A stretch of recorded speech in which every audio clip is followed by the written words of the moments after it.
3, 2, 1.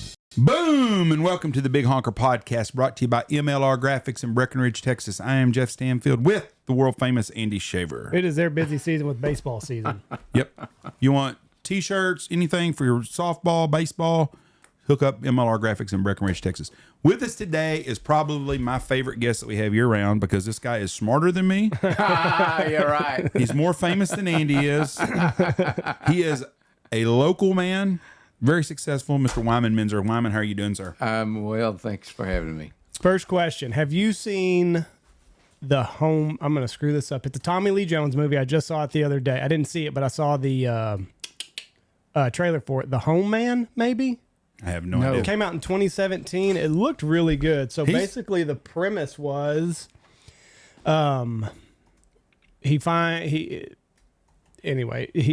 has to take 3 women across the country, basically, and it's Indian territory. And God bless him. Oh, this you mean like during the Indian days? Yeah. It's an old movie. Oh, okay, no, I've not seen that. He's a local guy, didn't you? Didn't he live in Benjamin for a while?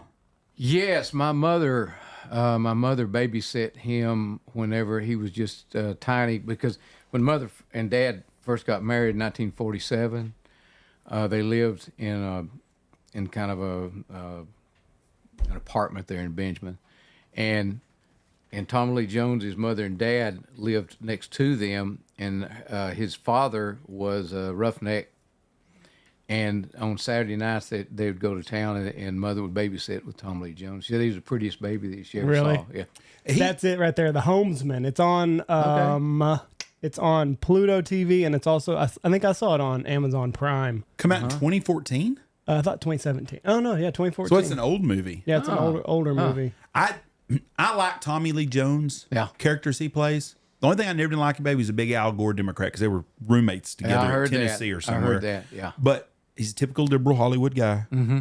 But he's like Kevin Costner, except I don't like Kevin Costner, but they play roles of people that you think that's the kind of guy to hang out with. Yeah. He does that shit. Yeah. He's a very, very good actor. Damn good actor. Very good actor. And he's been on a lot of stuff, and he goes from all sides, and I really like him. And I like who's the guy that played in True Grit, the new one? Bridges. Jeff Bridges. Jeff Bridges. Great actor, Yeah, too. he is. Another guy that plays characters that I think that people that seem like guys we like to be around. Little Benjamin, Texas. Tommy Lee Jones was there. Tex Ritter was there. Ernest Tubb. Ernest Tubb was there. Yeah. And Haskins, the first Don Haskins, yeah. one of the most famous college basketball coaches ever. Yeah. And then in Knox City, all we have is Andy Shaver. Old Haskins always told me, he said, man, if I could, he said, I had more fun in Benjamin than anywhere I lived. Really? He said, if my wife would let me, I would move back here after I finished coaching at UTEP. What was peak Benjamin? How many people? About 600 way back in the 20s. Why did it never catch on? You know, it's just a ranching town, and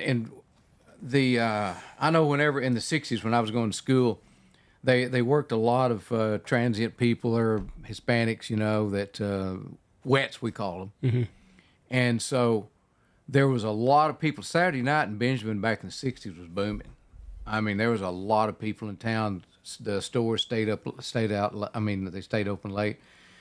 Kids ran around. You go out to the lake. I mean, there's parties going on, and then it's like when you overstock a ranch, you know, finally it just gets eaten out and people have to leave. And so right now at 200 people, Benjamin is where it needs to be. I think a lot of that has to do with the modern vehicle too, because Michelle said when she was a kid growing up in Knox City, they didn't go to Abilene or they didn't go to Wichita Falls. No. We go to Abilene twice a week sometimes. Right. Sometimes I've been to Abilene 4 or 5 days a week for Wichita Falls. We go to town. Kids need to go to the orthodontist. We went to Abilene. Go to a doctor. Go buy groceries. Whatever you do. Yeah. Well, back then the vehicles weren't as nice. They didn't have air conditioning for sure. Yeah. Everybody stayed close to home. And they grew gardens. Everybody had a garden. Yeah. I remember small town Kansas and Buffalo where my dad grew up when we would go to my grandparents. My grandpa had a huge garden. My grandma always said, "Oh, grandma's got a good garden." My grandpa's the one that worked his ass off in that thing. But we would go up in mid-June at my dad's birthday every year, and we'd have roasted ears, which is sweet corn on the cob. Oh my God, I love this stuff. And it'd go and we'd have roasted ears and stuff. And my grandma always had she'd put a big spread out every day for meals. We'd have a big lunch and then maybe a light dinner, but we'd have fresh tomatoes, But everybody had a garden. Yeah. When I grew up in Wichita Falls, we had a big garden behind our house. Everybody did. Nobody has gardens no more. No. I know we had chicken killing days where Daddy always had hundreds of chickens, and we'd had a big cast iron pot, one of those big jobs, about 2.5 feet across diameter, and but they'd build a fire out there, and I hated chicken killing days because there'd be dead chickens everywhere, wringing their necks, and then have to dip them in the water, and it stink, and yet, but boy, come Sunday, ooh, I did like Mama's fried chicken. Man, Andy's fixing to go through all that. My father-in-law has 25. He got them as little bitty things, and he's going to raise them up. I don't know. He thinks he's going to get a killing probably in another month. Yeah. And they got it's actually pretty cool. So it's a thing. It's like a tumbler, and it's got like little fingers in it. Yeah. So you'll boil them, then you'll throw it in there, and it'll spin around, and it'll pluck your chicken for you. I'll be darned. He told me he didn't tell me this. Your mother-in-law told me this. Julie told me, she goes, I'm the one that's going to do all the gutting and stuff. And I thought, boy, Charlie got the better end of that deal. Yeah, they stink. And like, so little bitty chickens will get what they call, like when he got it like after 2 days, they get, forget what it's called, but basically the shit on their ass will like cake up and then they'll get sick. So he had to go and wipe, he had to take like a little baby wipe and wipe these little chicks' asses so that they could do their business. Otherwise they get sick and die. Yeah, I've seen them do that because Daddy'd buy all these little baby chicks, and then he'd have those issues as well. Danny Mack used to tell me a story. Danny Mack was my father-in-law. It's my mother-in-law's second husband. Anyways, he passed away. Wyman knows him well. He was a Benjamin guy. He used to tell me a story about they used a fire for something on the chickens when they were scalding them back in the day. You would just run them over the fire, and you'd get those little tiny little sub feathers. It'd burn those things off. Once you got them plucked, then you could run them over the fire, and it would burn the little tiny feathers. He had an aunt that burned up, that died, and Wayne Watson, who was a guy, old man, used to own a bunch of filling stations in Knox City. And Wayne was a short man, you'd say, with little short legs. And he said he used to tell Danny Mack all the time that his aunt died because he couldn't save her life because she caught her dress on fire and she was running, and he was trying to catch up to her to put her out, and she could run faster and he could until she died. Really? But they were scalding chickens, and her dress caught on fire. And she died. Wow. I want to tell you what, back in the days, everything would kill you. Yeah. Bad. Just little things that we don't think about today. People die of fires all the time, but just little accidents just on regular farms. You start thinking about even the diseases, because I remember back in the 50s, I just dreaded the day when Mother would come in and say, we got to go get your polio shot, or she'd call Rick and I after lunch, said, y'all go in there and take a nap. Mom, I don't want to. I want to go hunt some sparrows. So, no, you're going to get polio if you don't take your nap. So we'd go in there and lay down. Finally, we'd go to sleep and get up pissed off after that we went to sleep. Yeah. So you had naps was supposed to cure polio? That's what she said. It was just scary. It was a scare tactic. If you don't take your nap, you're going to catch polio. How many kids in this area got polio? I don't know many. No, they had, I don't know many. Because there's Knox City's got 3 or 4 of them that are older, that are all the same age. Yeah. That they all had polio. Your construction guy. Yeah. But there's 3 of them, I think, and they were all in the same class. Yeah. And they all 3 got it. I wonder but that was 3 in Knox City. How widespread was polio? I think it's pretty widespread. I think it's pretty prevalent. I saw where the guy died in the iron lung the other day. Yeah, I finally just died. reached out to him about being on the podcast. He does some podcasts. He lived his whole life in iron lung. 80 years in an iron, or 70 years, something like that, in an iron lung. Just Because of died. Polio. Yeah. Really? Had polio. 70 years in iron lung. I knew one person that had polio, and he owned a big ranch, the Tool Canyon Ranch, up at not Tulia, but Silverton. Really a super guy, Carpenter, Mr. Carpenter. I'm sorry. That's his daughter's her marriage name. Oh my goodness, I'm embarrassed now. It's been years because he's passed away, but he had polio as a grown man, and but it didn't stop him. He drove bulldozers. He had a pickup with a handbrake, and never wore a hat.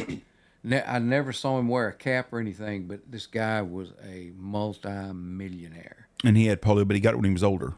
Got it when he was older and drove an old wore-out pickup everywhere he went. If he drove up to you and on the side, say you was walking down the highway, you'd think, oh, my God, I don't want to get in the truck with him. But this guy was something else.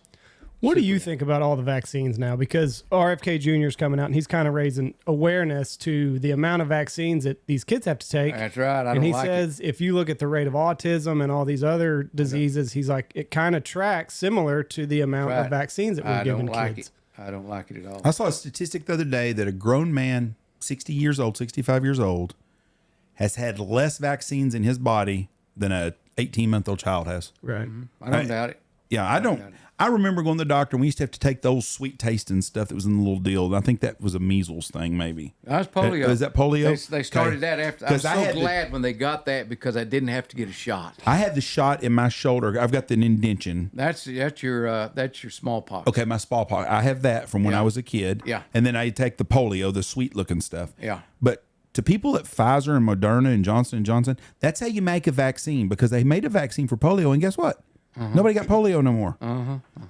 The COVID deal don't work that way. Well, and I'm not saying that, kids, there aren't things that kids should be protected from, but like one of the vaccines I think is hepatitis C that they give you when you're a young baby. And it's like, Ain't that a sex deal? It's a sexually transmitted disease. And the only way that a baby could get it is if the mom has it and they test every mother. So if the mother's negative, there's no risk that baby's going to get hep C. Somebody's getting until paid. it becomes It's about scratch. Sexually it's about active. Money. It's about money. Yep. But I mean, I know Jeff's not a big RFK guy. I like a lot of the things that he says. I'm not against him, some of his policies he believes in. I think he's a gun wackadoo. He said. Well, yeah, but he also said before he was. So which side is he talking at? He The said, one to get votes? I'm not going after anybody's guns. He says, if you look, he said, we've always been a gun-loving nation. And he said, something else is going on that's causing these school shootings. He said, it's not a gun problem because if you look at America, we've pretty well stayed. If you look at the amount of guns in America, we've pretty well stayed. There's not more guns out now. I'll tell you what would take care of a whole lot of this gun problem is if once they took them to court and once it was established they were guilty, they need to take them out and shoot them in the back of the head. Boom. Tomorrow. Or the front of the head. Not well, 6 months we're gonna let you go through the processes, legal. No, if they are found guilty, take them out, shoot them, bury them in an unmarked grave, and be done with it. Mm-hmm. And that, I guarantee, would stop a lot of this shit. Somebody the other day was put to sleep. They've been in death row for 21 years. Yeah. The fuck's a waste of money that is. That's right. RFK. I'd like to know how much it costs the United States government per year per prisoner. You don't want to know. About a tenth of what we send to Ukraine. Mm-hmm. RFK, or we'll go to the gun deal. You want to talk about the gun numbers and stuff. You want to fix the gun number shit? Take all the black on black crime out of the statistics and get some real true gun problems because those guys are shooting each other left and right. Every city you can look at it, they have shootings every night. It's black on black crime. I feel sorry for the innocent black people, but let's be honest. Since we're 90% of the people shooting each other are just thugs shooting each other. That's exactly what it is. But if you take those numbers out and you take suicide out, we don't have that many gun problems. No. Right. We're no different than any other in the world. But we do have means of opportunities to protect ourselves. And that's what we do need. They're not going to get our guns. RFK don't have a snowball's chance in hell being elected president. He's a lot better than Biden. If he was the Democratic nominee, at least I'd feel halfway normal if they were going to cheat. That at least we'd have someone up there that likes America. But for them not to give him Secret Service protection is complete bullshit. He should have Secret Service protection. He should. Well, now they're saying they're going to take Trump's away. Well, they're not going to. They're going to. They are playing with fire. They are definitely. They're playing with a lit fuse and a stick of dynamite. I will tell you a story was told to me by someone I trust very well, from someone very knowledgeable of the situation with Hillary Clinton and Charles Schumer. I hate Chuck Schumer. He's a piece of shit, and so is she. And so is she. When George Floyd and all this stuff happened with George Floyd, and we're going to be honest about stuff, George Floyd died of a fentanyl overdose. Yes. The cop was stupid who did it. He's not a good cop, but he died of a fentanyl overdose. Yep.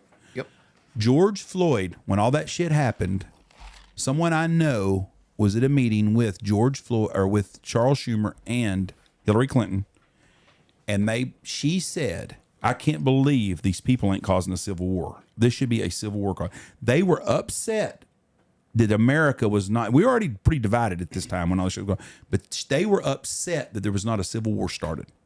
They don't want a civil war. No, they did at the time because Trump was president. They want us fighting all the time, and they could not believe that there was not burning every town down and stuff. That's what they want. They don't want people like us against them. No, they do not want a civil war. I can tell them that right because now. the side that's got all the guns are us. That's Yes. right. You know, that's like the guy that's the little fairy kid in class going to whoop everybody's ass. It ain't going to happen. You know, if there's a fight breaks out, you don't want that kid on your side. That's not the side you want to be on. That's right. You know? Yeah. It's like playing dodgeball. You want to be with the jocks in dodgeball. You don't want to be with all the fucking mathletes. But that was a conversation with Charlie Schumer, and they were upset that there was not more, or what's the word, duress in the country. That's what they wanted. Of course, the whole division. thing. They want division. Yes. But I'm telling you, I really honestly believe that that Biden has been such a catastrophic failure, that I really think that the people who would never have voted for Trump is going to do it now. Even Bill Barr come out and said that he's going to do it. Yeah. You know, those guys, it's our country's terrible. Oh, it's horrible. What's a loaf of bread cost? Because I don't ever look at them. $4? You're going to get me lying. I don't know. I just go in and buy it. I'm the same as me, too. But do you know what a loaf of bread? I don't have a loaf of bread. $3-4. I just buy it. But $4. Yeah. For something the farmers are getting, what, $5 a bushel on wheat? Mm-hmm. How many loaves of bread can you make out of a bushel of wheat? A bunch. Yeah. It's all about getting the big corporations rich. That's right. And everybody else struggling. That's right. And I still don't understand why they want us on the government tip. I do not. And Control. It's all about control. Everything the liberals do is about controlling. It's the end result is they want the elites at the top. And what blows my mind is that the liberals are so stupid, literally, because I got a sister that's one. So stupid that every liberal thinks that if they can be in control, everything, the liberal, the whole government be liberal, that all the liberals will also be in control of the rest of us supposedly idiots. It's not going to be that way. what in our world right now in the United States of America do you think is better off because our government's in charge of it? Can you name one nothing, thing? Nothing. Nothing. That's exactly right. Nothing. Our postal service? No. Oh, FedEx and UPS is a whole lot better than they are. Yeah. I got a brother-in-law that works for Postal Service. There's some really good guys that work for Postal Service and ladies. Sure. I'm not knocking them. Sure. But the whole situation, the organization sucks. Yep. The FBI. Yeah. 20 years ago, if the FBI came out here and I talked to a guy named FBI, and I've got an old retired FBI agent I know, nice guy. Yeah. I think their field guys are good guys. Mm-hmm. But the people that run them are terrible. I don't trust the FBI. I don't either. Something happened the other day somewhere. The FBI's involved. Big tough shit on that deal. CIA either. Fucking, you better get. I'd rather have fucking Don Knotts and Barney Five running some shit than the FBI. Well, I just don't trust them because I think that, like you say, the leadership is in with the liberals. Yeah. And there's not a more corrupt organization than the IRS. No, I agree with that. I can't believe that we are at a place in time. Would you say, Mingo, 2% tax? 2% tax was what the American Revolution was started over. 2%. Well, how many of us would like to have just fucking 2% taxes? And then some reason we've just put it in all these people's heads that, you know what? If you make money, you should pay more. Why? That's not fair. Right. Why should we penalize someone for being successful? But that's the liberal way. And these dumbasses that vote for it. I know it. It just totally baffles me. Yeah, and then I don't understand. There's no common sense, Andy. I just quit. I just try not to even think about it anymore because you can't really get through that barrier that is liberalism in the way that and their train of thought. It's just you can't understand it. And our colleges and universities today, we're paying for all this shit. Yeah. I didn't grow up around any Jewish kids in Wichita Falls. I mean, I'm sure we had. I know some Jews, but I didn't know very many of them. We just didn't have that many of them.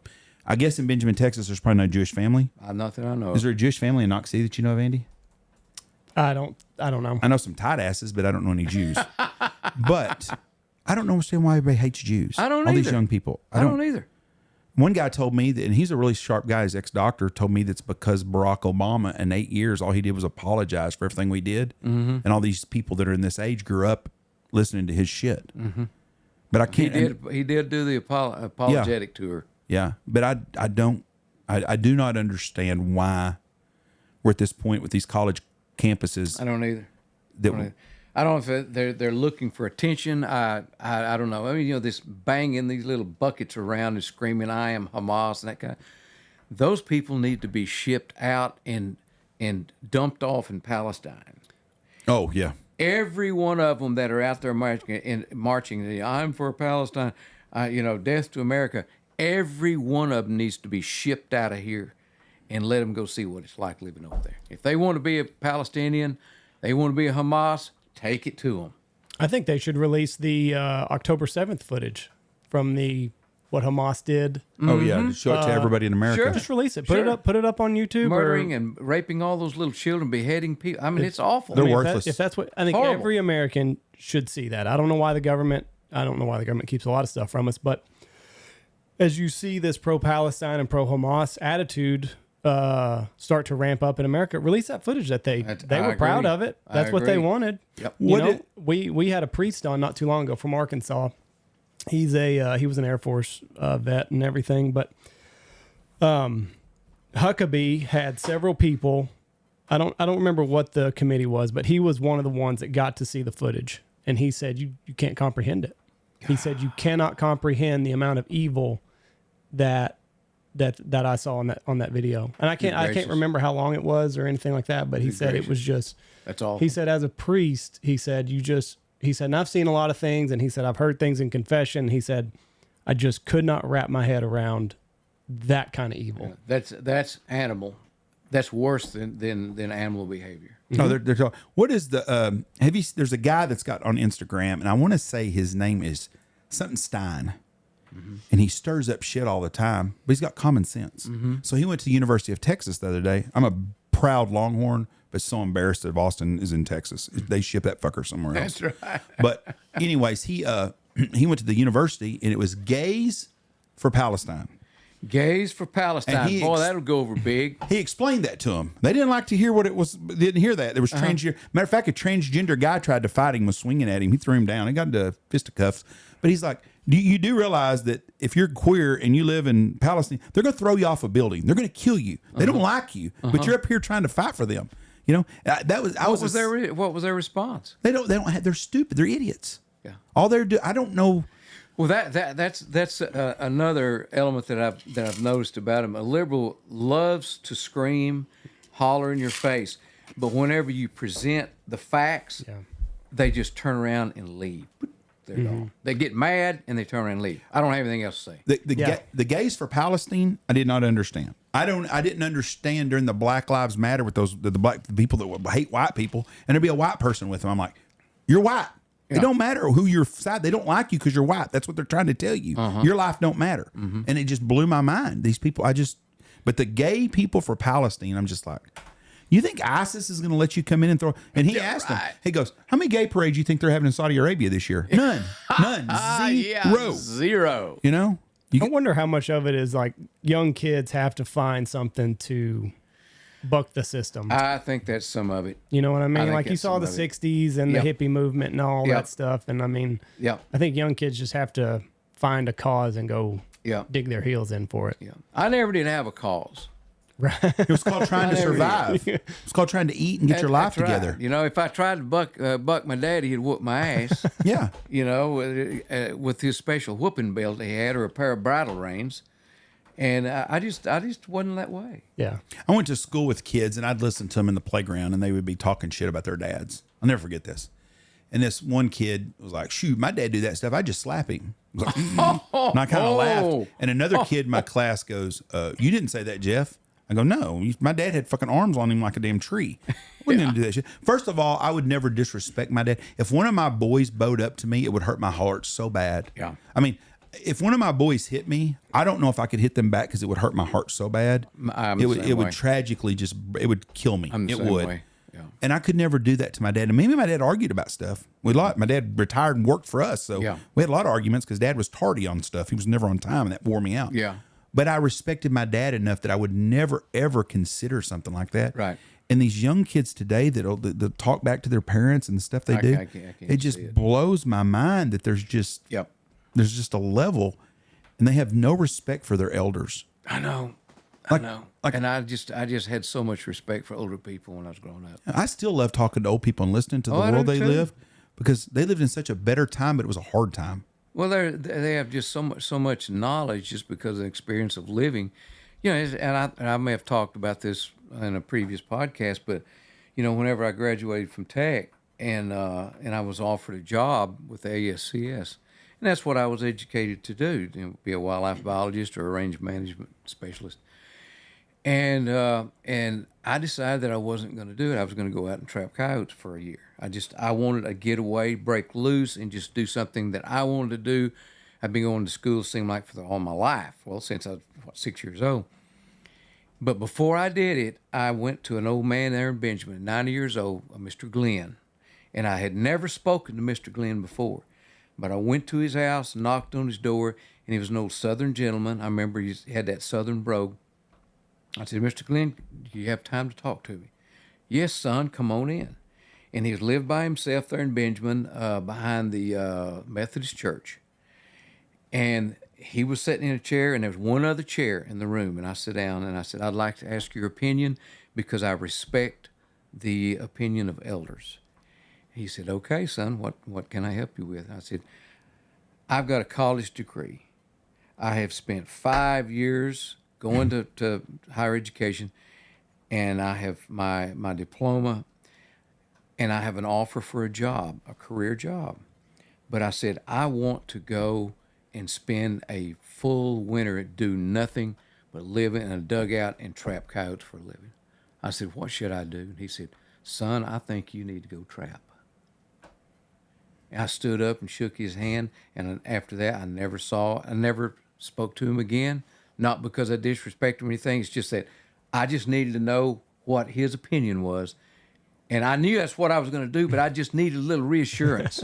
I need a little, And a wise man gave you his butt there. When you're 90 years old, you get a lot of wisdom. That's right. I said, I respect what you have to say because you're an elderly man. And I said, what would you do? And he said, son, I think I would go trap. The Indians did that.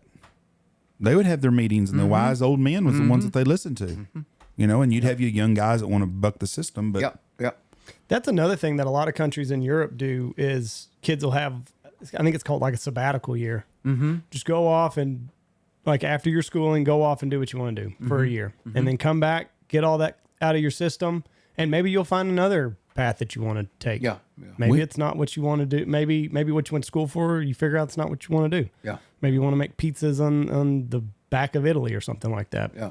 we have sabbaticals here with all these young guys. They do that. Huh? Yeah, but they're no, gap like, guys. They're like going to be a it's- year or two. Yeah, but like over there, it's like ingrained in the culture. Like you are going to go off and you're going to take your year. Like Rumpspringer, kind of, with Amish. Kind of just go off and figure out what you want to do. Yeah. Take your time but I don't know. Like that's just something in America. We were talking about it earlier. Like kids at 18 years old are expected to have the answers on what they want to do for the next 60 years.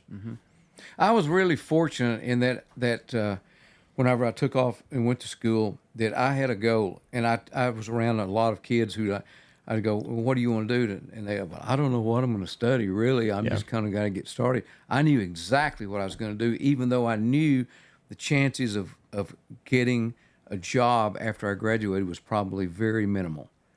But I stuck with my guns. I was going to get a degree in wildlife biology, period.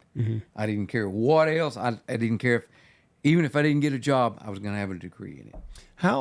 Could you do you remember how much your college career cost?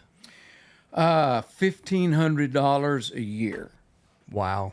We talked about this the other day because I said when I was in school in the 80s, mid-80s, going to college, and I was a complete fuck up as a college student. I did not go to school to learn. I don't even know what my degree plan was other to go have fun. And that's all I did. I honestly, I figured I'd end up being a fireman in Wichita Falls like my dad is what my fallback would have been on. But I didn't have no plans other than to go to school to say I was going to school some. Yeah. Tony was a little better student than I was, but I could go to school. I could work part-time and write a check for $400 or $500 and go to school for a semester and take 3 or 4 classes or $1,000, whatever. And you could afford to do it. Nowadays, there ain't no way a kid can make enough money to go pay for his college. It's gonna go. I know that I did some photography for Tech. This was, probably 10 or 12 years ago. And I remember asking someone, and they said it was running at the time $10,000 or $15,000 a semester to go to Tech. To Texas Tech, a state university. And I'm going, whoa. Yep. That's major. That is major. You talk about some money. I don't know if I'd say money laundering, but our university systems, Andy has a really good philosophy on this, and he says the reason it costs so much is because the government started bailing them out with student loans. So they've got this the huge amount of cash every year guaranteed to these colleges, and so that's why tuitions went up. But every college you go to is expanding and growing and growing and growing and growing, and the prices go up and up and up and up. And now we're fixing to see a big slide in tuition or on enrollments. I'll bet if you look nationwide, I bet college enrollments are down 10 to 20%. I don't think kids. I would not suggest to young people who would struggle financially to go to college. I would say don't go. Go to a trade school, I know that my grandson Tristan, very, very bright young man, but I'm not going to suggest that he goes to college because he wants to be a pilot. Yeah. He wants to go to school and be a pilot. And there's a school in Oklahoma where you can go and enroll in the school, and when you come out, you're a commercial pilot. One of my buddies has got a son that's 21 or 22, and he's flying private jets now. His dad is a cargo flies 777s or whatever the big planes are all over the world. And his son, I just saw him the other day on Facebook. He's like, hey, someone, and he listens to this podcast so he can tell me what school he went to. His son went to school, and he's a private jet pilot, and that's what he does for a living. Yeah. But he's doing what he wants to do. I have a guy mowing my yard, my guy that works around my house doing stuff for me. And I was talking to him, and his son was helping him today. And I asked his son, I said, you need to get you an education. And I said, you need to get out of high school, get your education. And I said, you need to find something. I said, what do you want to do when you get older? This kid's 16 years old. He goes, I want to be a welder. I said, that's a good job. I said, you need to go to trade school and learn how to be a welder. I said, plumbing, electrician, HVAC, all that stuff. I said, because 90% of the men in this world don't know how to do any of that shit. That's right. I'm one of them. I can't fix shit. So I have to hire somebody to do it. That's right. But I said, me too. 10, 15 years down the road, you're going to be one of those 10%ers that can do it 90% can't. There's a lot of money to be made for you. I think it was Mike Rowe, for every 5 men that HVAC, plumbers, electricians, for every 5 that leave that profession due to retirement, death, or whatever, there's only 2 that replace them. Really? Oh, that's that. I thought it would be going increasing in that. No, he's like for every 5 that leave that vein of work, there's only 2 guys behind them. I just got a cold chill because I'm 75 years old. My shitter's clogged up. Who the hell am I going to call? But that's right. But he's like, and you know, Mike Rowe, like he did the dirty jobs and everything. But he's like, I'm a big proponent of kids going to trade school, absolutely, and fill that gap because it's not sustainable. Tristan right now is working all weekend on Monday, on Saturday, sometimes Sunday, and for sure on Monday he works for an electrician. It's a great skill to have. Yeah. Out here, if something breaks, Tony is really good. He can plumb and do other thing else. Andy can do what Tony can't do. But no, I don't mess with electricity. But yeah, that'll bite you. Well, Harry can do it. Harry did our electricity, and he passed away. So we had electricians around here too. So we might have to call an electrician. But we had to replace all of our, what was it we had to replace last year? The lateral lines? Yeah. All the lateral lines in here went out at the same time. First series went out during hunting season. It was a mess. The next one we did last summer. But Tony could do all of it. Yeah. You know, it still cost us $5,000 or $10,000 because you come and get a backhoe and do everything. Right. But still, someone that had just enough knowledge that could do it saved us a bunch of money. And what happens if it's just you running this place? Can you do the lateral lines? You have to pay somebody. You have to pay somebody. And that's the world we live in now. Yeah. But back 30 years ago, every man could fix shit around his house. That's right. That's right. I don't know. I don't know. I was just talking about this to my neighbor. Same thing. Like he's an older gentleman, retired, and he's like, I wouldn't tell any young kid to go to college and strap themselves with that kind of debt. That's right. This was something Jeff and I were talking about not too long ago. Is like, you know, you gotta. It's just amazing to me what you have to have a degree for. You look at the cathedrals that were built in the 15 and 1600s. Not a one of them had a college degree. Right. Nobody had an architecture degree. Like they just knew how to do it. They were just talented. And it's still standing today. They were artisans. Yeah. And it's all still standing today. Yep. The architecture is how we got into this deal. It's like, why is the government, and we have an architect that hunts out here, and it's like you have to have licenses to from the government to build anything today. Yeah. So it's just another thing that the government stepped in, and now you force kids. Nobody had a degree in the 1500s. Whenever I was teaching at Tech, I had a TA that was still he was a veteran. He fought in Desert Storm, and then he came to Tech. He and his wife, and he still lacked a year or so, and his wife hadn't finished yet. And they still at that point they owed like $80,000, $80,000 they had borrowed, and I'm just going, oh my word. Mm-hmm. I mean, I don't know how you're going to get from under that. We had a girl I went to school with the other day was bitching because people were mad because Biden was forgiving government loans. I'm 56 years old, and she's upset about this. If she ain't paid off her freaking state, she should have got a better job. That's right. I just and one lady put that on there, and I had written that I don't understand how. I went to school with a lot of kids. I didn't have no money growing up, some kids that I grew up with that didn't have a lot of money would go to Padre every year, and they lived in the nicest apartment in Wichita Falls. And they had a new car, and they had all this shit. Well, they were getting student loans. Yep. Well, they were borrowing $5,000 and $10,000 every semester, paying $1,500 to Midwestern, and making $3,000 or $4,000. They were making $1,500 a month on their government loan. They live like they had a good job. Yep. Well, now they have to pay all that shit back in all these years and no interest or all the interest added, and it blows my mind. Or the people that still owed government money that didn't pay it during the COVID deal, then are mad now that they started having to pay it again. Like we paid off Andy's college. I don't know how long it took. We paid it off, but they're not giving us a refund check for paying off his college. Right. But so the people that were responsible just took it on the chin, and these other some bitches, they got it off. If you want to borrow $100,000 for college, then get you a job that's going to be able to pay that some bitch off. That's right. Don't blame you can't buy a house because you got student debt to pay off. Yep. I want to switch gears a little bit because I was turkey hunting a couple weeks ago, last week, and we were walking out. Mesquite trees are not native to Texas, right? They came up in the cattle drives from Mexico. I believe that's correct. So what trees around here are native to Texas? Because we were walking out and, you see all these mesquite trees now. I think your China berries, your hackberries, cottonwoods. So there were trees here. And the buffalo hunters, the books that I've read, state that the only mesquites that they would see were in areas where the fires couldn't get to them. Really? And if it got out into the open country, said there were no mesquites because of the wildfires. Okay, so now let me ask you this, because we just saw the big wildfire up in the Panhandle. What did the buffalo hunters say? Was there wildfires often back in those days? Indians set them. They did? Every year, said the Indians would set them so the buffalo would come back in the spring and graze. Smart Really? people. I haven't been up there since that fire, but I bet everything's green now Oh, yeah. and beautiful. Yeah. But you know what makes me sick? See, I photographed the turkey track. I spent 5 days up there photographing for the guy who has it listed. And what I have been told, that ranch had the most beautiful stands of cottonwood I've ever seen anywhere.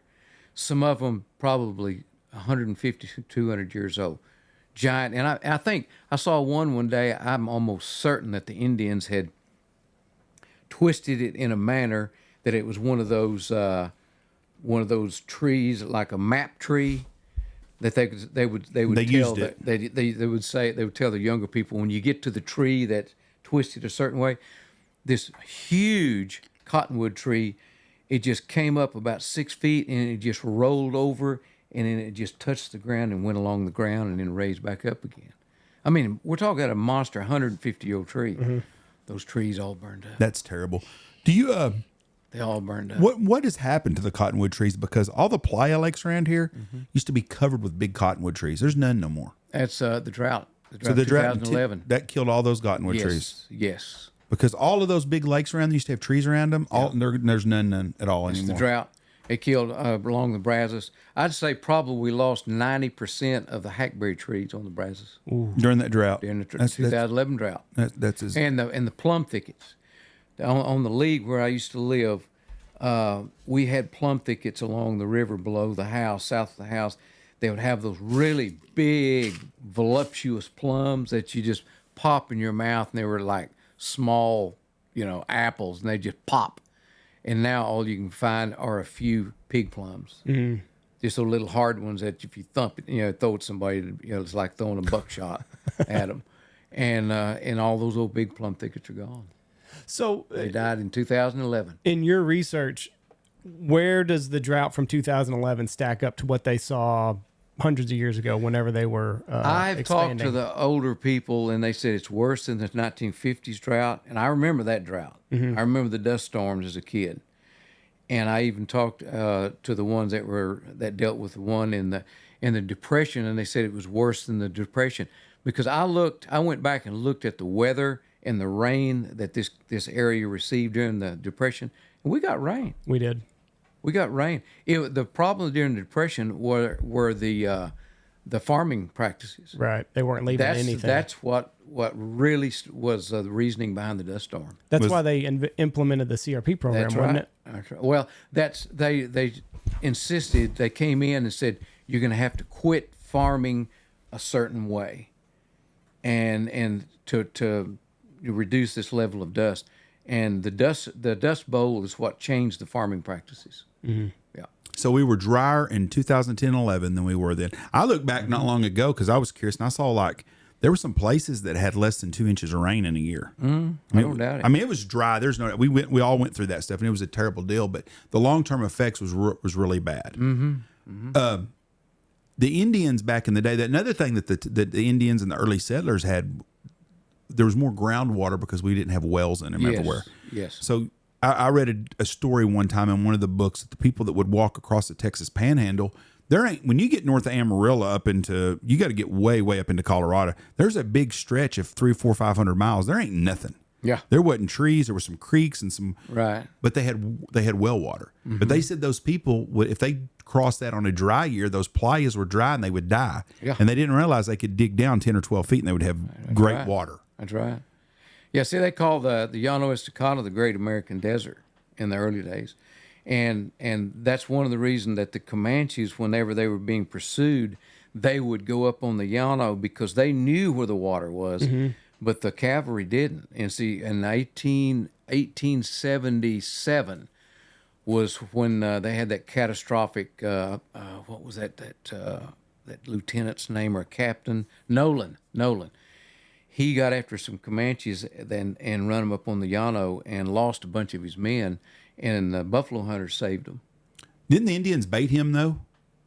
Yeah, they led him up there, Yes. and then they went to the Sand Hills, and he went into Blackwater Draw, where there was water, but Captain Nolan didn't know it was there. And I know in that book Bordering the Buffalo, he talks about them finding 3 or 4 of these cavalrymen, and I think they were the Buffalo soldiers, and they had already killed their horses, drank the blood, laid down on their saddles, put their hats over their head with a note telling who they were. Really? The buffalo hunters had? No, the cavalrymen? The cavalrymen. And the buffalo hunters had killed a couple of antelope and filled their intestines up with water in Lubbock, there at the big springs in Lubbock, at what they call it, the lake. Ransom Canyon? There in Ransom Canyon, and found those guys and then fed them water out of those antelope guts. Yeah. They were close. Yeah, they were real close. That's a tough life back then, but boy, their tongues were swollen and sticking out of their mouths. Yeah, and they could go. The Indians could go 2-3 days sometimes without water. Yeah, they're crazy. They're just amazing. They're the only people in the world that could will themselves to die. I think. Mm-hmm. I mean, really, I think they could say, "I want to die," and they could go in a room and die. I don't doubt it. I don't doubt it. Could you imagine your vessel of water being intestines? You didn't know any better. Yeah, I know you didn't know any better. But boy, if you're that thirsty, I guess you turn that baby up, boy, and drain it. I don't know how often you'd have to clean that before you'd want to put water in it. Man. They didn't have Dasani back then. No, they did not. They definitely did not. You ain't ever drank as a kid until you taste a water hose from a rubber water hose in the front yard. That's right. And you got to let it run until the cold water gets there even. You know, talking about the intestines, I think we may have talked about this before, but Colonel Dodge, in his book, as written in 1878, I believe, 33 Years with Wild Indians, and he talks about being on a bivouac, and I believe it was up in Kansas, and they come up on a Cheyenne village, I think, and he said that there was a real attractive Cheyenne lady, and that I took a shining to, and so he was camped nearby, in his men, so he was invited to eat with that family, and he said, I sit down. We had and they spread a buffalo hide between us and put a pile of guts. And she took one end of those guts, with a big grin on her face and was just gobbling them up. And he said, at that point, I lost interest in her. That did it for me. What a No, tough I'm deal. not interested anymore. And you know those French trappers, they would have those gut eating contests. I didn't know that. Oh yeah, yeah. I've got a book at home called the Beaver Men, and it was about the Hudson Bay and all that back in the like 1813, 25. During the height of the beaver years, and then they'd have those rendezvous up in the Hudson Bay, up in Canada and stuff. And said those trappers would paddle upriver, and with their canoes laden with beaver hides. And that's when they would have those rendezvous. And they said, you closed your doors and locked your doors at night because those French trappers would just go crazy. They'd strip naked and they would run up and down the alleys and the streets naked at night. And they'd have these gut eating contests where they would sit facing each other with a pile of guts of something, a deer, something. And one man would put one end of the guts in his mouth, and the other guy, and then he would eat, and right up face to face. And then when they get face to face, one of them would just jerk the guts, like jerk his head back and pull the guts out of that guy's stomach and just keep gobbling. My goodness.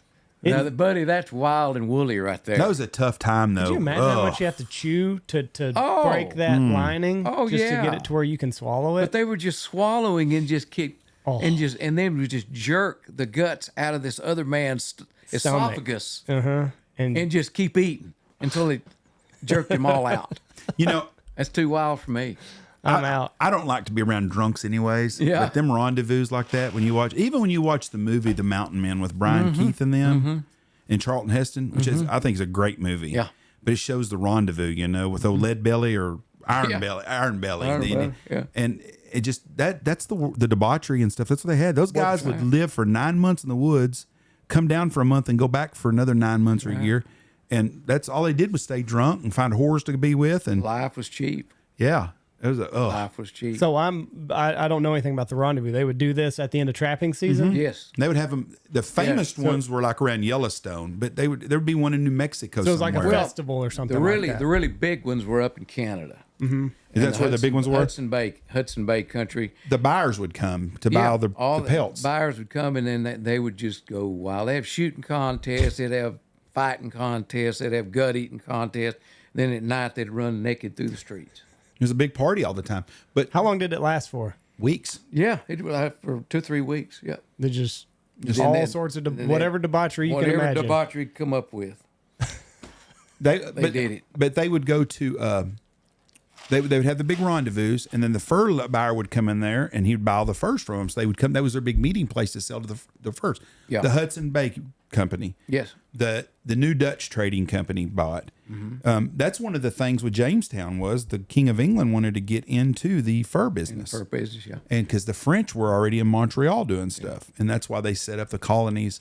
That's one of the things the Pilgrims were here to do was to make relations with the Indians to do that. It's just a whole. But as they trapped everything out, then it got into the West and the mountains and stuff, and then.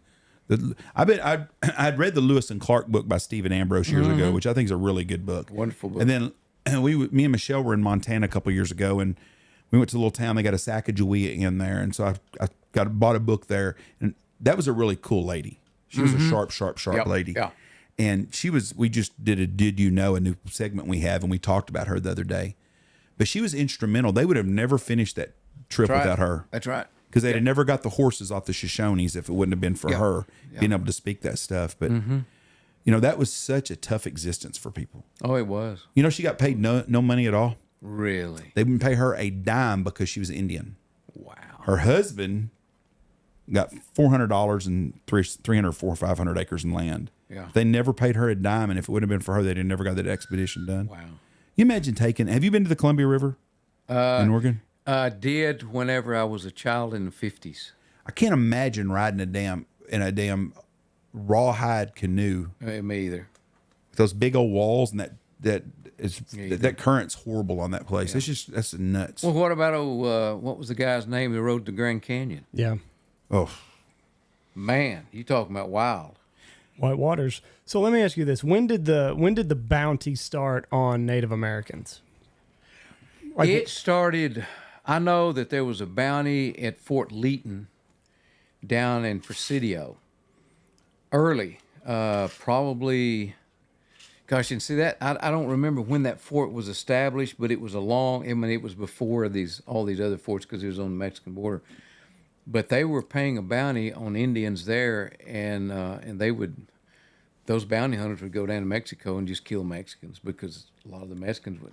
close If you enough. scalped them, Right. They couldn't black tell. hair, long hair. Wasn't doing DNA testing back then. No, wasn't even DNA testing. But were the Native Americans so hostile to Americans and settlers that this was the only way to get things where they needed to be? Like, I just want to know what happened in history to where it's like, okay, we got to get rid of these people. Okay, I tell you what, I read. I can't recall which book it was, but it told about one of the reasons that the Indians were not hostile to the Texans, but there were people who were coming in from the east for the one purpose, and that was to kill an Indian. They wanted to kill an Indian. And they gave one example. Like This trophy hunting. Trophy hunting. This one guy came in, and I mean, it's kind of funny in a way, but it was tragedy, but the way he found the Indian was kind of funny. He came with the one purpose of killing an Indian. And he went out and found an Indian cooking a skunk, roasting a skunk, and he killed him. And that pissed the Indian family off. And they went and killed like 6 or 7 white guys. Right. And all of a sudden, boom, we got a grass fire going. Have you read the book? I think it was called 7 Years with the Indians. I just read it long ago. 9 years with the wild Indians. Really good book. I read it not long ago. And that boy that got kidnapped by the Indians, Herman Lehman. he didn't want to go back with the white people, but he had to go back to his own house Yes. and watch him kill his mom and his brother. No, he told Herman Lehman, if we're talking about the same book. I'm sure it is. He told his mother when he was finally brought back from Oklahoma and reunited with his family, he said, "Mother, do you remember such and such night in the winter?" That's right. And there was you could see a fire on that hill up above the house. And she said, yes. She said, that was me. Yes. Wow. And we were on a raid. He went back and saw his family at their house when he was still with the Indians and knew it was his mom. Well, he had to go back and live with them once they recaptured him in Oklahoma, and the Indian problems were pretty well settled. Then he went back and he lived with his family. But he never could get really tamed down. He didn't drink for like 2 days or something. They just hogtied him and drug his ass. Yeah. Like halfway across Texas. As the boy, or when they recaptured When he him? was a boy. Oh, no, when they captured he and his brother, Yes. the Indians captured them over by Mason, over there. I went by the sign here not long ago when I was going down to do a photo shoot on the James River. Anyway, the Indians took off with them, and of course, once they captured somebody, they ran hard for 2 or 3 days, tried to outrun the Texas Rangers, and then they found a calf, and they killed the calf, and the Indians got off and disemboweled the calf, and then was drinking the stomach content, and got Herman Lehman and his brother off and tried to make them drink it, and they would throw up. Mm-hmm. And so they took a piece of liver and they dunked it in that intestinal material, that crap, and they stuffed it in his mouth, and he said that's the only way he could keep it down. And then they kept riding, and they went out in West Texas, and he said, I saw my chance to escape one night. And he said, I left, and then the wolves started howling, and it scared me. And I came back to camp. And he said, the Indians took me, instead of saying, we're glad you made it back, we're going to get you. They tied me, they put stakes in the ground, and they tied me face down, hanging, and then put a rock in the middle of my back and left me all night long, suspended with a rock in the middle of my back. And he said, I thought I was crippled for life the next day. Yeah, they were terrible. They call it sweet grass. Is that what they eat, the grass out of the stomachs of the cows? I'm not sure what they called it. I think it was sweet grass is what they call it, but they eat that compacted, fermented grass out of their intestines. Yeah. What happened to his brother? Did he make it? He escaped and got back. Oh, he did. Yeah, he made it back. But Yeah. the one guy lived with him for a long time, but it was just, and the guy that he was tied to that was kind of taking him over would beat the piss out of him. Yeah. I mean, it was just, it's a graphic, horrible deal. And that's why people thought they were savages. Yeah. And it was just a different way of life. And when he got to the Indian village, said they were met with lots of jubilation. And he said an Indian woman sort of adopted him. He was kind of a slave. And he said one day the Indian boys were picking on him. And of course, I don't guess they were used to fist fighting. And Herman was. And he just beat the piss out of that Indian boy. And then they liked him. And they liked him. That's when. And then they tied him on a wild Mustang, tied his feet together, and then thought it was just the greatest thing when that horse ran off, and Herman slid underneath him upside down. Yep. Those Indians were just laughing their heads off, and they finally roped the horse and got him off and patted him on the back and said, good job. But he become one of them, and he liked their way of life. Yeah. It sounds like, did you watch The Sun with Pierce Brosnan? It sounds similar to that. That's a great movie. Yes. Great series. It sounds similar because I think him and his brother were taken, and then is that based on some true events down south? It's got to be close to the King Ranch probably area. a little bit like this. One of my buddies was one of the actors in there, Earl Nottingham, who used to be a photographer for Parks and Wildlife.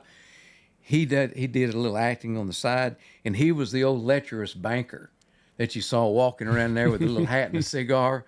And he said, I said, why were you chosen to be a lecherous banker? And he said, well, the guys that were picking, the people to be a part of the show, they said, you look like a lecherous banker. So that's what we want you to be. So I know, he said, watch me at a certain point in the show. And I watched and I saw, there's Earl. And sure enough, Earl would be sitting there smoking cigar, and a girl would walk by and he'd stare at her butt. And I said, oh, Earl, man, he's in his element. That's a very, very good series. It was. Really good series. Good. Did the Native American, they didn't have tobacco, did they? That was brought over. Yeah. They did grow tobacco. They had tobacco as long as I can. I mean, as long back as I have read, the years back in the 1800s, 1700s, they all had tobacco. And peyote. So that was nothing that we brought over here that they didn't already have. They grew their own. Yeah, that'd be interesting to see like where they grew it. Because it's a nasty plant. You talk to people that are tobacco plant, it's nasty the way that you got to cut it and dry it and everything. It'd be interesting to see their method of. I'll tell you something interesting about the peyote stuff. Yeah. On this ranch that I did a book on, the San Antonio Viejo, there's a part of the southern part of the ranch had a lot of peyote. They call it the peyote country down there, and it was in these caliche hills. And so I would go down there and photograph these peyote plants because I wanted, if they wanted to use it in the book, they could. Well, I talked to the director of it the other day, Neil Wilkins, and he said, "You're not going to believe this." He said, "But we have actually leased out that peyote country to the Indians, Really? to the Comanches, to the Cheyenne, to the Navajo."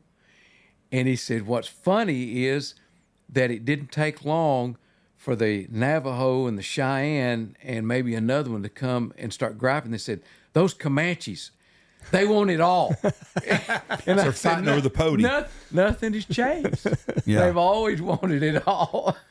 So, what does a peyote plant? Does it look like a marijuana plant, or does it look? No. It looks like a cactus. It's low growing, like one of these little round cactuses that grows low to the ground, but it has no thorns, and it has these ridges. It's like these ribs. Yeah, there we go. Let's see, peyote, right up there, the second one from the top. This one? Yeah, right there. And peyote also on the left, on top left, very top left. And they grow in clusters like that. And the Indians know how to harvest it, because if you dig the whole thing up, that's it, it's gone. Mm-hmm. But they know how to harvest it, and they leave a portion so the next year it comes back and there it is again with all these little kids laying around. So how do they smoke this? Or do they drink it? They don't, they drink it. So they pound it with water and mix it? They mix it, and then they vomit. They get very ill, and then they start seeing all these hallucinations. Start talking to their ancestors. Yeah. Go to the dark side. I'd say those damn Indians, but somebody ate an oyster once, so I mean, what the hell? Well, I mean, I doubt they knew that they were going to get high by doing this. I'm sure it was just another thing they saw that looked edible or something to drink. The all the rock art down in the on the Pecos River. Yeah. they think is influenced by the peyote. And I know in Rattlesnake Canyon, which is one of the greatest rock art sites in existence today, and Texas Tech owns it, but it got damaged by a great flood a few years ago. But I photographed it before it was damaged, and it is, I swear, nobody could dream up that kind of rock art unless you own something. Right. So the shaman, The shamans, would get these people all jacked up on this shit. I mean, that's what we're assuming. Was I it, always figured the shaman was like a damn big city pimp or something. I figured he was just using shit to get his own, Probably so. moving his own way up the old tribe scale. was it like a ritual type thing that they would do like a certain time of year? I think it was kind of a ritual where they would go down and then they would do this rock art. Yeah. Because I mean, I don't know where they'd come up with that kind of stuff. They had different creativity than me. I mean, I can be pretty creative with some things, but those guys drew some stuff that I could never dream of. You said it's Rattlesnake Canyon? Rattlesnake Canyon. We had a local guy in town that used to get on that shit. Oh, really? Oh, you know him too. I don't want to mention. He's no longer with us, but he was one of our town transients. Yep. Rocket. Yep. And Rocket Man. Did you know that too? He was I big. didn't know Oh, that. he was a big peyote man. Really? Oh yeah. Him and another guy in town their guy used to tell me about it all the time at the country club. Yeah, And I knew he was a big used- pothead, but I used to I didn't love listening to them stories too about him. Oh, Rocky. Peyote and midget girls. Or any of these? Let's see. The one on the lower right looks like a Rattlesnake Canyon. What would they use? Just clay? No, it was they would use blood and a mixture of some soils and because I mean it's there. I mean it's not like it's not gonna, you can't erase it. Right. And of course they would draw these things in these shelters that was protected from weather. But Rattlesnake Canyon is only like probably 400 yards. These paintings are only about 400 yards from the Rio Grande, which is upriver from the big lake at Amistad. And so that river flooded and got up into Rattlesnake Canyon and got up. I mean, and these drawings are like 20 feet from the bottom of the ravine, and it got up halfway up on those rocks. Oh, really? That's kind of shit you'd think you'd see at Spawn Movie Ranch when they was fucking using LSD and shit. And like the one, the Texas highways right there, that's like some of the stuff that's in there. The one on the right, the third Oh, yeah, one, that that one right there. Lots of that stuff in there. I mean, how do you dream up that kind of drawings unless you're high on something? Right. And old boy's pretty tall. Yeah. At least there's no spaceships and stuff like this. Like a lot of those ones that you find over in the not the Sphinx, but the shit over in Egypt. Yeah. They've got like spaceships and all kinds of crap. Makes you wonder what. Right. Yeah. But you know, in all the Indian readings that I read about and stuff, I've never heard anything about Indians having any dealings with aliens. Me either. I've never heard anything. And Bigfoot. You know, I wonder if there was Bigfoot dealings. But you would think that this is not. Is this just a modern myth? All this stuff. I think a lot of it is. But I mean, if there's aliens now, the aliens would have been here during their times. But you don't ever hear about the Indians having any dealings with the man flying or flying saucers. Or, no, me neither. It's in the Bible. Ezekiel, it talks about a spaceship landing. It Really? does. Well, maybe that was over in the Middle East then. Yeah. I'll pull up the exact, but yeah, if you read the book of Ezekiel, it's all about a spaceship. It sounds, the way they describe the vehicle coming out of the sky and it being shaped in the form of a saucer and the people that were inside of it, it sounds like aliens. I would go with that. It's I read a lot. I love to read. I cannot read the Bible. I've tried and tried and tried and tried. I cannot get through the book. Yeah. I get It's about tough read. it's tough read. And it's horrible. Yeah. And I just cannot do it. Yeah. I've seen, I don't know if it's at the same place, but there's a spot in one of these canyons and it's probably this deep in the ground and it's perfectly cylindrical and that's where they would pound the, There's the flat- bedrock mortars, they call them. Yeah. Yeah. And that's how they would get just whatever they needed grinded. They'd put it all in there, grind it up, and I used to take my classes to Rattlesnake Canyon at Junction when we would go on those long field trips, say 5-day field trip, and we would go to the Devil's River at Dolan Falls, and we'd spend like 2 days and 2 nights there, and then we'd leave and go to Del Rio, get a decent meal, stock up on booze and water. And ice, and then we'd go to Rattlesnake Canyon, and then from there we would go to Independence Creek and spend another 2 or 3 nights there. That Devil's River, I'm assuming, does the state of Texas own all the land around it, most of it? No. Is it private? They have a wildlife natural area there at the Devil's River, and you have to go through that to get to Dolan Falls, which is owned by the Nature Conservancy. That is the prettiest place in the state of Texas, and it's a place that 90% of the people in Texas don't even know about. What's that? Devil's River. Oh, I know. It's beautiful. It's a very secret place, or it's just hard to get to or something. But you ask people, and they're like, "Where's that at?" So it's prettier than anything in the state it's of gorgeous. Texas. I've canoed it before for like 2 days and spent a night. Have you seen the pictures of it? I don't know if I have. Have you ever been to Terlingua? Because that's like a new. There's a lot of people that go to Terlingua because they got those look like big bubbles, but there's a roof, but it's see through, so you can see the stars. Yeah. You can see the stars at night. Okay. And people are taking pilgrimages out to the desert. Really? Yeah, to Terlingua of all places. Well, all my pilgrimages was camped out in Big Bend. I could see a lot of stars there. Yeah, that's one area in Texas I haven't spent a lot of time at. Down there? No, I've never. It's a long ass way down there. And there's nothing there. Way. I've always wanted to play golf. Look how clear that water is. Oh wow! That is the prettiest place in the state of Texas. That there's Dolan Falls right there. See the guy fishing? Yeah. And to the left, that's Dolan Falls. And I'd take my class there, and we would camp out for a couple of days. They've got actually tent areas where you can. You had a kid almost drown there, didn't you? Yeah. That's what I was thinking. Yeah, I jumped in. In fact, it's right there. That's where he jumped in, and there's about 5 of us hopped in it. And I didn't want to, but they talked me into it. And then whenever I came up, because it's about 20 feet deep. Right there. And when I came up, I just heard somebody say, Robert, what's wrong? I can't breathe. I went, oh, shit, Robert's drowning. Is it cold? Not really. I mean, yeah, it's chilly. It's chilly. I wouldn't jump in it now at my age. Right. But back then, I just. Like I've been in some places in Arkansas, like Spavinaw Creek one time. Oh, yeah. Suck your air right out of it. It's so cold. There's a waterfall, Madrid Falls, a Big Bend State Natural Area, or Big Bend State Park. And it's third highest waterfall in the state of Texas, which is, not that tall. Right.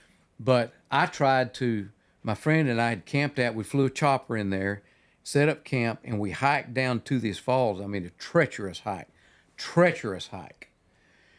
And man, it's pretty warm. And I told Canute, I said, man, I'm going to go swimming. I'm going to get cleaned off. I couldn't get up past my knees. That cold? It was too cold. I couldn't stand it. And it was in the Park. desert. This is a desert. In the desert. Is it brown water or clear water? Clear water, beautiful water, drinkable water. Those places are beautiful like that. Yeah. That is one beautiful place. I've never seen it in person. I've seen it on TV and stuff. I got a picture of it at the Nature Conservancy. I gave it to them, and it's 5 images stitched together after a big storm has passed. It's absolutely gorgeous. Click on the canoe picture with the guys in the kayaks or whatever they're in there. The real clear water one. God, it's just such a beautiful place. Oh, yeah. Devil's River. What an amazing place. My friend, Canute, he went with us on that canoe trip because I was shooting on a magazine story for Parks and Wildlife. And Canute had a Walther pistol on. And he was in a canoe by himself, and we come to a rapids. And so it was like three boats. It was 3 canoes, kayaks. And so I said, hey, guys, I'm going to get out with my camera gear because this is a little bit sketchy. And I'll just meet you guys downstream. And I'll never forget Newt. He was paddling along, and there's this big boulder, and the water got fast. And all of a sudden, this canoe just went up on that boulder and just kind of pulled up and then just upside down right in that daggum 10-foot deep water. His pistol, everything went down. And we lost a stove. A bunch of shit. There's probably all kinds of shit you could find there if you dove. Oh, yeah. Yeah, artifacts and everything else. That'd be amazing. We've gone over an hour now. I know you got stuff you got. Before we get off here, we want to have you again on in next month if we can do it. I don't know how you're busy. Sure. My one question before we get off here is, What's your opinion on these solar farms? There's starting to build a lot of solar farms in here. Yeah. I read a deal the other day that said they think that's going to make storms more violent. I used to hear all the things about the windmills. I don't think windmills affect thunderstorms or rain at all. Yeah. I just do not do it. I don't think they're big enough because when you look at a big thunderstorm, they're 40,000 feet high. I can fly over right over the top of a windmill, and it's like I feel hardly any turbulence. That's the same me. But they say these solar farms are hot. Big temperature change, which feeds thunderstorms. Reflects into the And sky. what do you think about that? Do you? I don't know. I just, if I said something, it'd just be, I just don't know. Just be a flat I'm guess. curious to see how that's going to affect it because we're going to start to see a lot more of them. Yeah. I mean, I've flown over them like in a jet. We went somewhere, and it might have been in Mexico, Arizona. We were somewhere in the air, and I looked down. There was a big solar farm, Yeah. big one, and I mean a big reflection. It's got to cause a lot of heat. If there was one close here, I'd like to fly a plane over it, say 100 feet, and see There's if I one can at feel. Anson, big one. Yeah, but I ain't flying to Anson. In They're that building- plane I'm flying. They're building two in Knox County. Whereabouts? One of them's supposed to be up by Gilland, and one of them's over by Sunset. One of the guys I talked to the other day at that little feed they had over there at Benjamin, the fire department. Yes. He worked for that outfit, and he was talking about something about that they were about to open up a deal. Gilland don't even seem like Gilland no more. I drove there today tornado chasing. They got these big buildings where they got all this windmill shit. They got windmills everywhere. But you know what's the same? I didn't see a freaking soul. Nobody's there. That's right. There ain't a damn soul there, but they got windmills everywhere now. Have you ever stopped and looked at that old school? Me and Michelle, let me tell you a story on that. Me and Michelle, 20 years ago, went in that old school, and I went and approached a local guy here that was from Gilland, and I wanted to buy the gym floor.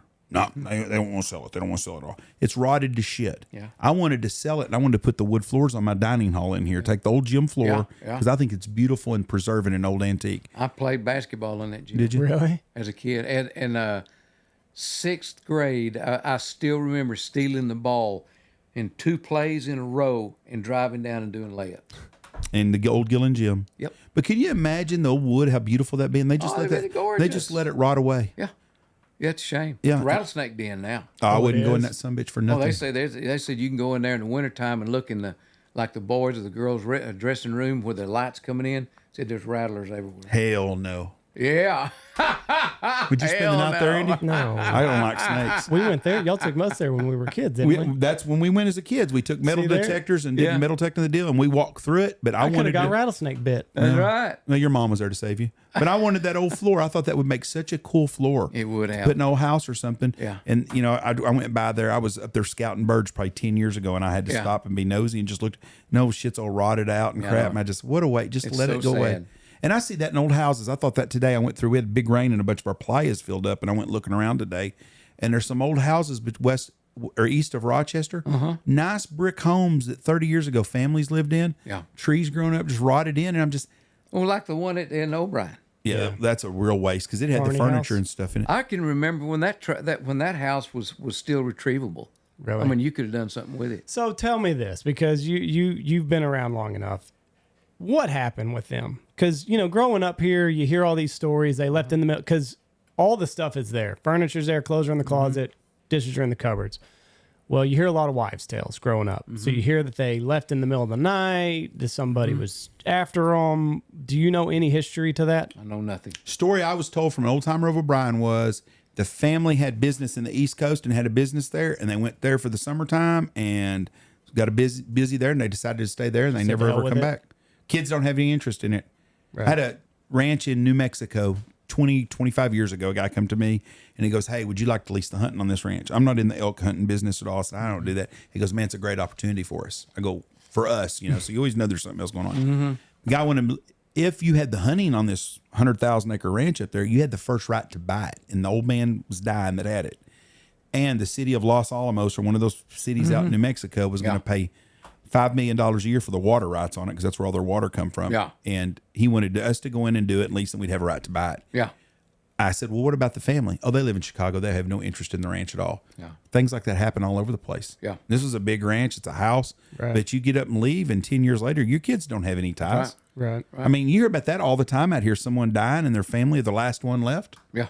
It's a sad existence. But It that's is. It is. when Wyman Meinzer leaves Benjamin, Texas. You've got boys that are there. Yeah. So you probably will have deal. But you've got neighbors in Benjamin whose kids have left, never come back. When that grandma and grandpa dies in that house, It's gone. nobody wants it. Nobody cares. That's right. They will sell it, get a little bit of money, send me the money from it. I don't care about going it. That's right. We've had old people die out here that nobody even wants to show up to bury them. I know, that's so sad. It is. That's such a shame. Well, Wyman, we appreciate you being on here. Hey, Yeah, guys, thank you. I've always Thank you. loved talking to y'all. We have some interesting conversations. We'll have you down when you don't have to get back home as quick, and we'll do it again in a month or so. Sound good. All right. Appreciate Thank- it, guys. Perfect. Thank y'all for listening to us. God bless y'all. Be safe. Have a good day. Vote Republican. Watch for deer. That's good.